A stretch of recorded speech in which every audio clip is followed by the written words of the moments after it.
Hai, welcome to Kremés podcast. Podcast yang paling receh and garing, but maybe informative too, depending on the day. I'm T.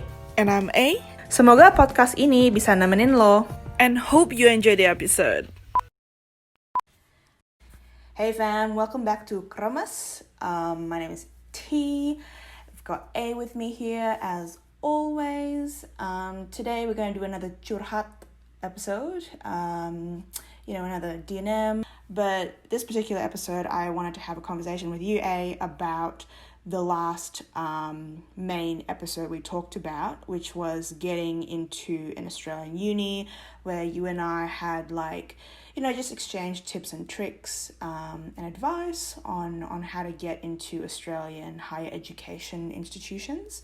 So while we were on this topic of transitioning between school and higher education, sort of a thought kind of popped up that obviously, for the sake of time, didn't want to talk about it in the main episode, but I thought we could have a curhat session about it. I'm just curious, and I wanted to ask you for your kind of perspective gitu ya. This whole transition phase from school to tertiary or higher education, or basically beyond school, because people can go straight into a career after school. It's definitely a significant time for probably all students. Some say it could even be life-changing or even pressurizing, because I know coming from an Asian background, I had parental pressure to make sure I get good grades untuk bisa masuk ke, uni atau institution yang bagus lah gitu ya, yang mungkin reputasinya bagus, atau, there's always that kind of prestige factor lah gitu ya, to just get nilai yang paling tinggi to get into that sort of success metric in a way, I guess, from an Asian parent mentality, and it can be a anxiety inducing and stressful time, in my opinion, but I'm sure there's many people out there that may have been facing the same thing or are currently facing the same thing. So balancing your year, your balancing your year 11 and 12 exams, your studies, whilst preparing uni applications. Aside from your parents and maybe your friends, I was wondering if you got any external support from maybe your teachers or even a school career counselor about this whole process. What has your experience been like? Okay, I think for me, I don't know, okay, for me, what I remember, it was fully, 90% is my decision on what I want to do, Yeah. what's my next step and stuff like that. But also saying that I was the first kind of child that they that goes to uni, right? For me and my sisters, Yeah. I'm the eldest, so my parents doesn't really have that much knowledge in, or what is the current situation, or how do you even apply the uni in Australia, or what is the process is in Australia and stuff like that. So more of my decision of where I want to go, but also at the same time, it wasn't there were emotional support, but there were no physical support, because I have to figure things out by myself because they don't know anything. Yeah. So kind of pros and cons, right? It's kind of good and but also bad, because at one point, freedom, but also at the other point it's I have to figure everything out by myself kind of situation. So I think for my story, so what happened was I love maths to start with, but then back then I was I want to be a crime scene investigator, because CSI, you watch CSI all the time, so I want to do that. And I was but at the same time I was I talked to it with the teacher at school and stuff like that, so they did give me guidance as well. But the thing is, they were if you're gonna be CSI, there's nothing much in Western Australia, because they don't really need a CSI. Fortunately, there's not many crime, there's no team that do that. If you want to do that, you have to go to the eastern states. If you end up getting CSI, you might you might just end up working in a factory. So I was like, oh, I don't want to do that.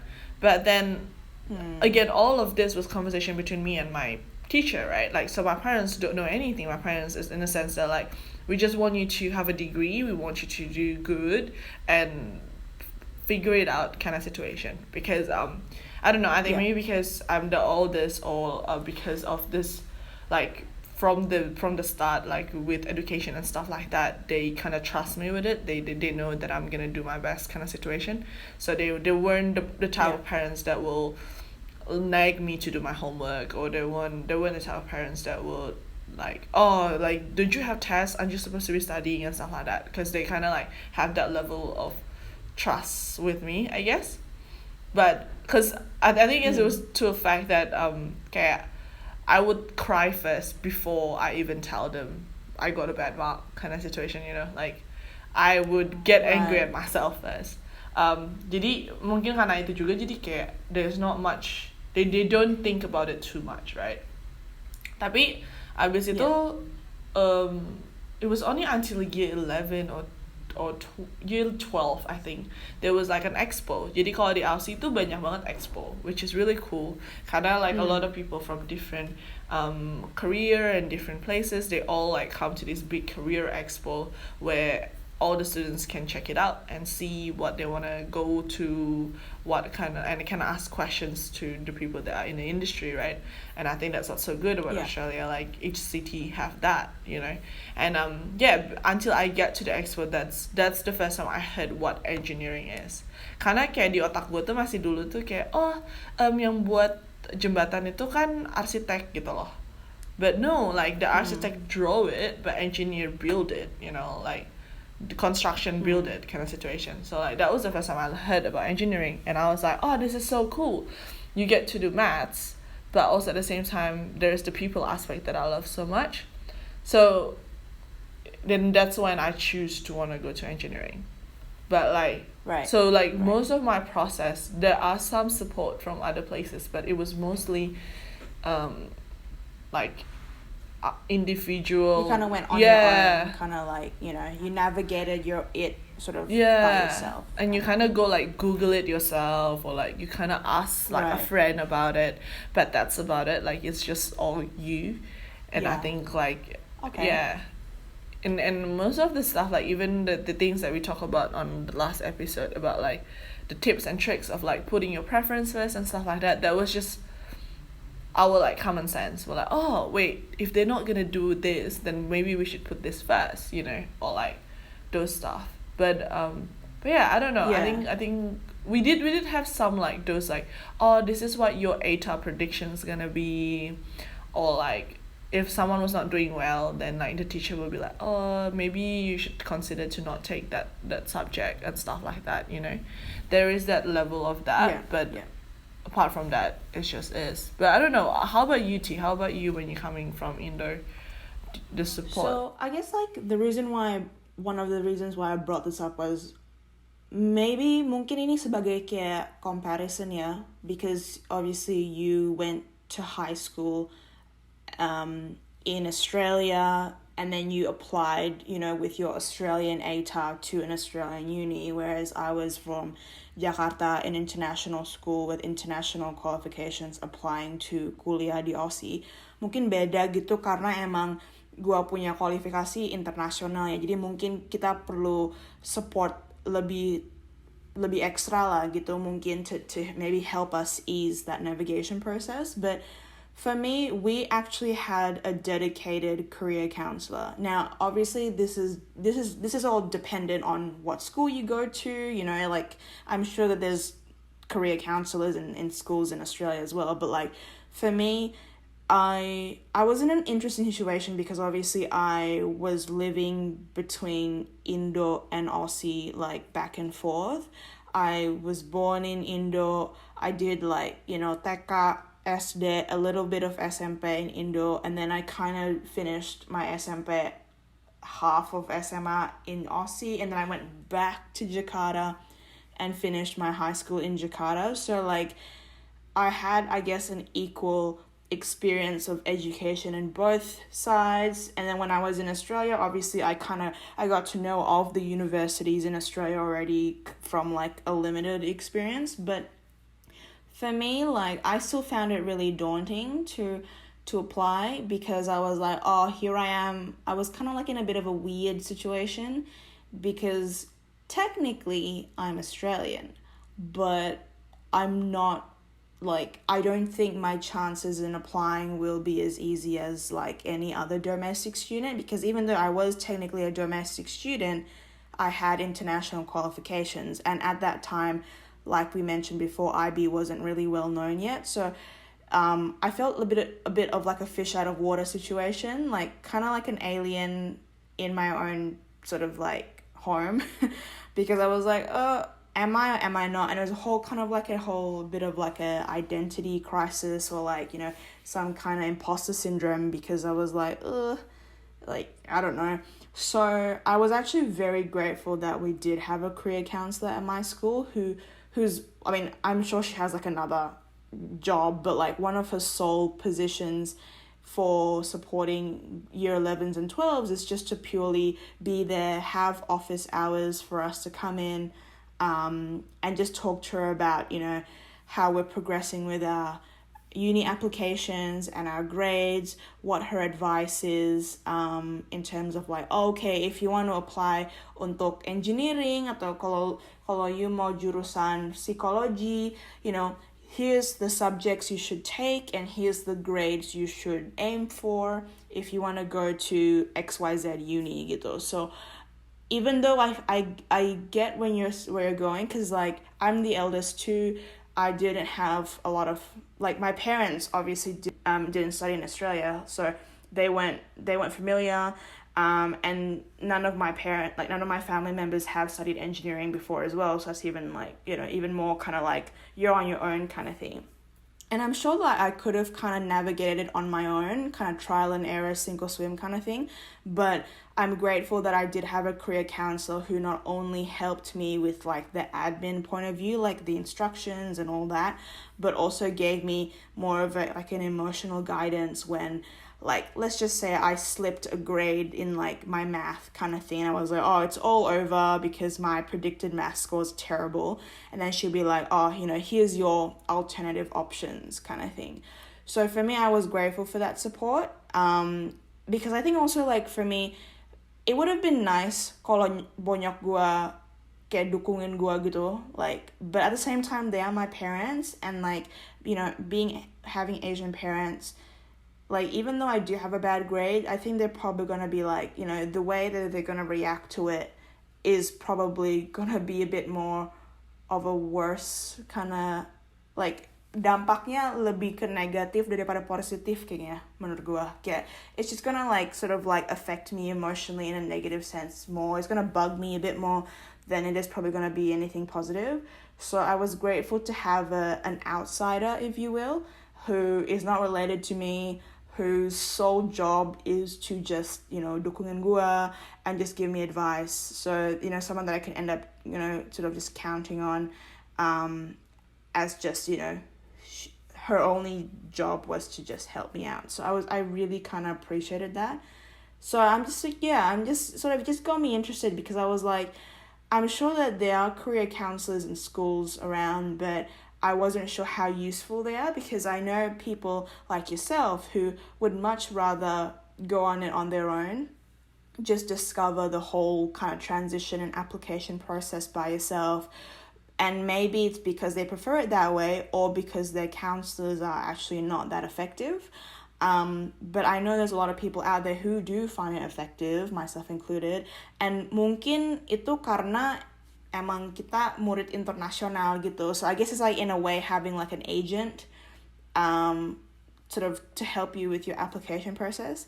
But I don't know, like, yeah, so that's kind of like my take on it. But like, you know, so your teachers went sort of like fully kind of backing you. They were just kind of giving you like sort of light suggestions kind of thing. I think it's just it kind of a little bit of how do I say it tapi kayak gimana ya, kayak I think also though, like the uni is already pretty good, in a sense that like kayak what you say, right? Like kalau misalnya mau psychology ambil unitnya apa aja, nilainya berapa, it's all already Right. written in the university website anyway.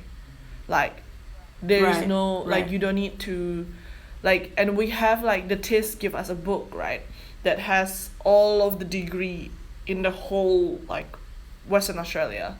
You just have to literally just scroll Right. down and like find your engineering, and it will say like your prerequisites. So this is the unit that you need to take. This is what your ATA need to get. So like it's all already in that book. So like there's already like there's nothing like like it's not that hard to find, but also it's already available to you. And I think Right. that makes it so much easier because it's like it's they make it available in general for everyone. All you need to do is just ask for the book kind of situation. But Right. I right. guess we did have like a counselor and stuff like that, but it's just like if you do want it, you talk to her. If you don't, then you don't. Like there's no Right. scheduled time per se, if that makes sense. Sure. Yeah, no, that's really interesting. Yeah. No, I was just always curious about sort of the differences. I guess in a way this is kind of like a compare and contrast as well, because obviously like kita ada dua sisi, kita ada dua perspektif gitu kan, dan kita juga kayak in two different environments. I was just always wondering how it seems like from your point of view, or from like a domestic student applying to a domestic university, because I've always found that through just general conversations, asking people, like asking local students about how their experience was applying to a local uni, that they've probably grown up and kind of like visited the uni already, kind of like it's just like a quick drive away or something. Like it seemed so seamless. Like it seemed as if like, yes, obviously final exams is always going to be daunting and anxiety inducing, but the whole process of just applying to the uni and kind of just doing it seemed so like simple, which makes sense because like you said, TISC is literally there for you, and I'm assuming when you do get prepared for your year 11 and 12 exams, your teachers would have probably drilled you on and on about like your subject selection and all the career expos that you mentioned. I guess from day one of this high school process, you're already kind of like geared up and ready to be set up for success, which I guess makes total sense. I guess from like an international student point of view, but for me, curiously, who's actually not international, I just still found it really daunting because, I mean, on one hand, I do agree with you, like most of the uni websites are pretty straightforward. But I think for me, there was still a lot of stuff to cover because I just had that additional layer of like, oh, I don't have ATA. What does this mean for me? What, like, are my grades going to match up with what's required? Plus, I have to kind of like, for some of us, we have to apply for visa. For some of us, we have to, get an official kind of like conversion of our grades or an official translation of our grades into English or what have you. So I think those are just additional protocol that may just kind of add to our workload on top of studying an exam. So maybe that's kind of like why a career counseling session was kind of like in our timetable. I mean, we didn't have to go to her, but like she's just there and available to do so. So I think that was just kind of something that helped for sure, because it is a stressful time for everyone. I'm sure you guys listening out there, it's stressful for you as well, regardless, if you had support or not, you kind of did it in your own way. But yeah, no, it's a lot of change. And I think I'm just sort of like, yeah, when we were talking about the episode, about tips and tricks to get into uni, it just kind of made me think about like, about that whole process, about how, yeah, like some people think it was just simply, I'm gonna get my predicted ATA, I just click TISC and away we go, and it was free and I just literally did it in 5 minutes. And then I was like, here I was kind of like had to prepare the application fee, I had to prepare all my documents, and it kind of like, it was like an ever-growing stack of papers that I had to mail. Like even back in the day, I don't think I was allowed to submit things electronically. I had to mail things, and I had to make sure, and they were all official copies. They couldn't accept photocopies, so everything had to be sealed on like a letterhead and had to be so official. So that whole process for me was kind of like weird and a bit daunting, but thankfully I guess that whole experience got me ready for the real world, because sometimes I still had to do that when applying for jobs. So I was just grateful for that. But at the same time, I think it's good that you guys had it a lot more straightforward. I think being in an Australian school system, you guys were prepared for it earlier on, which I think was good a good insight to have. I think for us, the process of applying, it was the easier bit, but the getting in was the harder bit, because everything is relying on so much stuff, and it's just and it was like you literally put your preference, like what you said, in 5 minutes, and that's it. But the process of doing the actual units, taking the final waste exam, the final there are a lot riding on it, because we are standardized the whole Australia. So like if we messed up, we will not get the extra point, or we will not, like our bell curve will be like bad, and we might actually get marks deducted. So like even so like you could actually get 80, but then your standardized mark could be 77, and that could also affect your ATAR. And I think that was what was more scarier for us, because we're like, we literally need this 98 ATAR. Like for example, the people that want to do the doctor, they needed this 98 ATAR just to get in there, and if they got 97.9, they still can't get in. It will go down to the next thing. And I think like that was the bit that is like more make people like really really nervous, because before they like even do the exam, they're like really scared. They're like this is literally all of our like 2 years of hard work is in these 3 hours of exam, and then that's it. Like after that we have no say, no, it's definitely like it's definitely crunch time. It's definitely make or break time, and I definitely felt that way as well.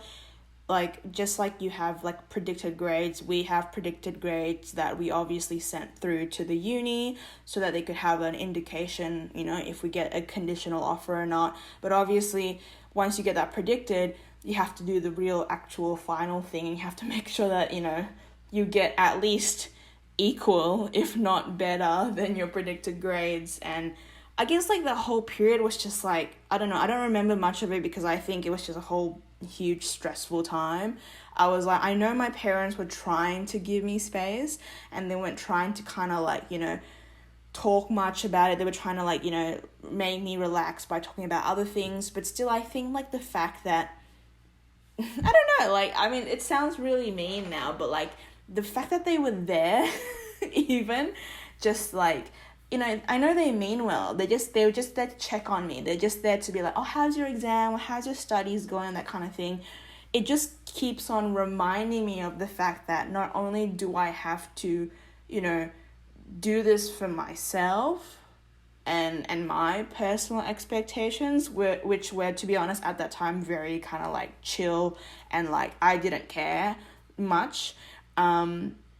I like every time my parents kind of show up or say something, it just sort of reiterates and they kind of come back to my vision of the fact that, reminding me constantly that, my parents are literally breathing down my neck, they are expecting me to do great things and have good grades, and, like harus masuk ke uni yang preference 1, and it was just intense for me, to be honest.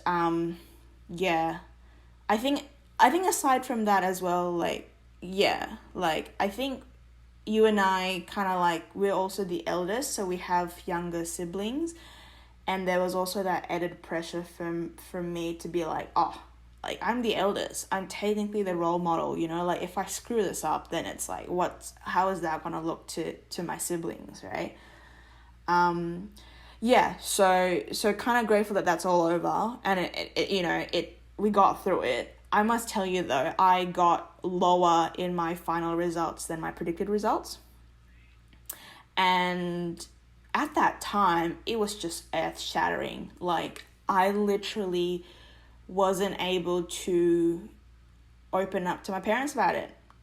I was like, because at the time, like, you know, I had help from my school counselor, which ended up being my actual, like, counselor, like, life counselor.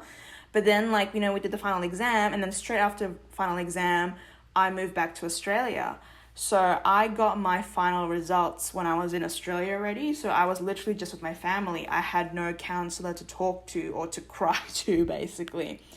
And I was just so ashamed that my final score was a lot lower than I expected, and even lower than my predicted, because my predicted wasn't like super impressive. It was like okay for parental standards, but it wasn't sensational. So the fact that I got lower, yeah, I actually hid it from my parents for like the longest time possible, until like my parents were like, oh, like, we haven't heard about your final grades. Like, you told us that they will be here by now. I was like, where are they, kind of thing. So it was definitely like a big emotional and kind of like, yeah, not traumatic, but like it was a pretty intense part of my life, because I was like, okay, you know, the results weren't great. I could still go to my first preference uni, but I have to take bridging courses. And like, look, in my mind it was okay, but I think from my parents' point of view, they were like, oh, bridging courses, does that mean you have to like extend time to complete your degree? And they were very into like finishing your degree within the desired time, like within the expected time frame, if not lesser. Like, kalau bisa dipercepetin, then that's like even better, kind of thing. So the fact that they heard me say bridging units, they automatically thought that my degree was going to be longer than expected, and they freaked out. And I hadn't even started uni yet. It was just still like that transition phase, you know? So I was kind of like shell-shocked at that time, and I hadn't even started uni. So I was like, this is not a great way to start. But in short, you know, we got through it. We got, you know, did all right, made it work, got a job out of it miraculously. So I think, you know, at the end of the day, it's not a do or die situation. Yes, obviously, work as hard as you can, put the effort in to get as best grades as you can for your high school results. Like, basically do your best, right? But it's not the be all and end all. There's definitely, you know, gonna be another side. Definitely, I think, okay, like for me, I got lower ATAR than my predicted as well. So I'm supposed to get, my predicted was 96 ATAR, and I got 90 ATAR, and I needed 92 to get into engineering assured pathway. So I was crying in Korea without my parents, because I went on holiday with my sister and my big family, and my parents were in Japan. Right. I just cried in Korea in my hotel room, because I saw the email and all I saw was just 90 when I needed 92. But I got lucky, I guess. I was fortunate enough that my school was a dodgy school.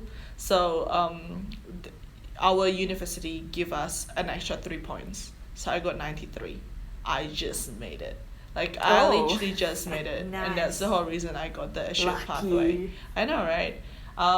It was a funny, it was like a mixed feelings experience. But I think now, I think the whole point of it is just, we're all, I think we grown up. Like, I grown up after that period of time.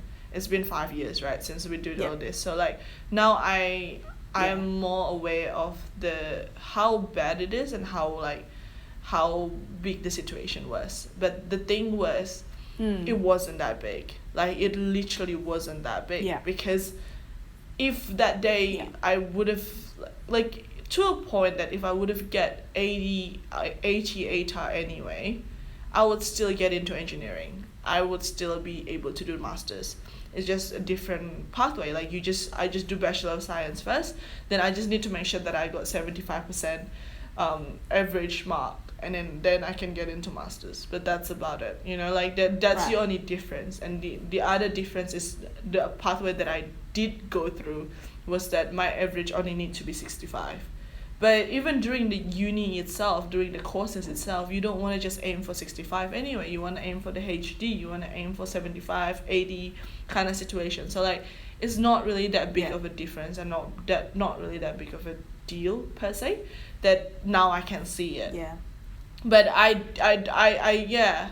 And like, I think after that, I think I got the preference, like the first preference and stuff like that when I was still in Indo. So after I go back from Korea from the holiday, I was still in Indo, and then me and my sister just kind of sit there and like, you open the email, I don't want to open it kind of situation. And then that's it. Yeah. Like, that was the whole process of it. But then the moment you get into uni, no one asks what your ATAR is. Like, literally no one asks your ATAR. Unless you got 98.8, then we would use it as a joke. We're like, oh yeah, of course he can do it. He's hella smart. He's 98.8 ATAR. But that's just it. Like, there is no more talk about it. No one cares about it anymore. Uni doesn't see it anymore. It's all started again from zero, where you're gonna work hard for this university degree, right? So I think, I do feel, I'm also like, kayak, kaget juga gitu, maksudnya kayak, like I didn't know that you got that much pressure to get into where you are. Because I think now looking, like comparing between us, I feel like I have it really easy. Then like, my parents were open to it. My parents don't really like matter much. And even now to like my sister and stuff like that, they do put what she want first. Yeah, unfortunately there is still some degree that they don't want her to choose. Like, for example, going towards more, lah, like, the other pathway, right? Like they do think about it. They're like, oh, how are you gonna get money if you do that degree instead? So what is your second preference? So what is your other preference? You can still do what you want to do, but at least have this degree as your backup plan. Like, so they still wanted to have it on. So I think like there is still that tension, or there's still that Asian parent situation. But I think like I think I had it easy, and I think because of that experience now I can kind of like teach my sister to not be too scared about what they're doing, to not like worry that much. Don't get worried the same worry that I was worrying in, because at the end it wasn't worth it. Like, I could have literally do the exact same thing, I would have like graduated at the same time and all that. But because like to a point that because you were talking about the extending time and stuff like that, I actually failed the unit, like I failed the unit in uni. But they were when I talked to my parents, I'm like, Dad, Mom, like I really, like there's nothing I could do. Like, this unit is just too hard and it's out of my capability. And they were just like, okay, like if it is what it is, then what can we do? There's nothing we can do. You already did your best. It's not like I was slacking or whatever. But then that makes me put the responsibility on myself. That's up to me. If I do want to finish the same time, then it's up to me to figure out how. And that's when I do like overloading. I did a semester where I overload and stuff like that, like, but that's, now it's like, it's kind of like they accepted it, but then it's just like, now it's up to you. Now, what do you want to do? You want to take a longer time? It's your time. Like, because at the end of the day, I feel like now, maybe because we're now working, we're now like in our mid-20s, no, early 20s, early 20s, guys. But yeah, like with just that fact, right? Like we know that all of this stuff, it's depending on us. Like, even if we take longer time, that's our time on earth that we wasted. It's not my parents, it's not whoever. So it should hopefully give you guys who's listening a little bit of comfort as well. Because at the end of the day, if you do take longer than expected, it's okay. Like, you're not really you're not really merugikan anyone gitu. It's just your life and your journey gitu. Kalau misalnya lo telat dikit ya, it's just you would graduate it later, that's all. Like you will just spend another year doing whatever you're doing. But then also it shouldn't have stopped you like berkarya atau like do something about it. Like you don't, because I have like a lot of friends that are doing like, unfortunately they go back to part-time. They're like, oh, it's too hard, and then they went to part-time study, tapi that's it gitu, mereka cuma study doang gitu. Well, I'm like, why? Like if you just gonna study, why don't you take 3 units or 4 units, But I thought when you're gonna do part-time, that means because you wanna work or because you wanna do side project gitu-gitu loh. Maksudnya kayak jangan wasted your time just because you think you can't do it, or just don't waste the time just because you are lazy. But if it's actually necessary for you to take less, because I have a friend that was doing like he has tournaments and he has uni semua gitu, kayak banyak banget. Dia tuh setiap hari ada kayak acara aja, pokoknya setiap hari gitu, sampai uninya tuh rada terbengkalai dikit gitu. Jadi buat aku, for me it's justifiable, dan harusnya dia emang take less unit gitu, nggak full 12 SKS, mungkin take kayak 10 gitu atau nggak 9. Kalau di kita nggak full 4 units but just take 3. Kenapa? Then he will have time for himself to rest gitu loh. Jadi kayak jadi kan kayak ngebuat apa gitu. Sekarang dia full karena dia mikir satu situ kayak dia full nih karena dia nggak mau lebih lama, tapi dia fail units karena dia kewalahan gitu. Wouldn't it be better for you to just take less unit tapi pas semuanya? Itu bakal bikin waktu kamu lebih cepet gitu.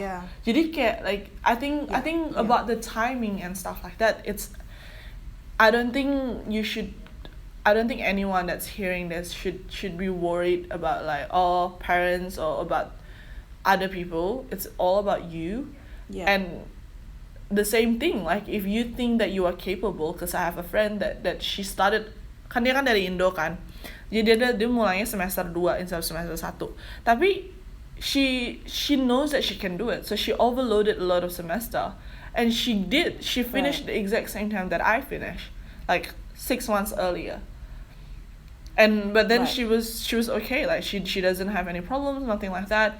She wasn't working though, but she that's just how like her layout is, right? Kayak dia nggak perlu kerja, dia dapat uang dari ortu, jadinya dia lebih mending dia overload untuk finish early gitu. But I think those expectations now I learn to just kind of settle it down a little bit more, because I think it's not, now I can tell my sister that like you shouldn't worry too much, you shouldn't don't be so stressed about school, don't be so stressed about uni, because after this the chances of you remembering what you study is also quite small, I'm not gonna lie. But it sticks, like some of the stuff sticks in your head that you still use it on a daily basis.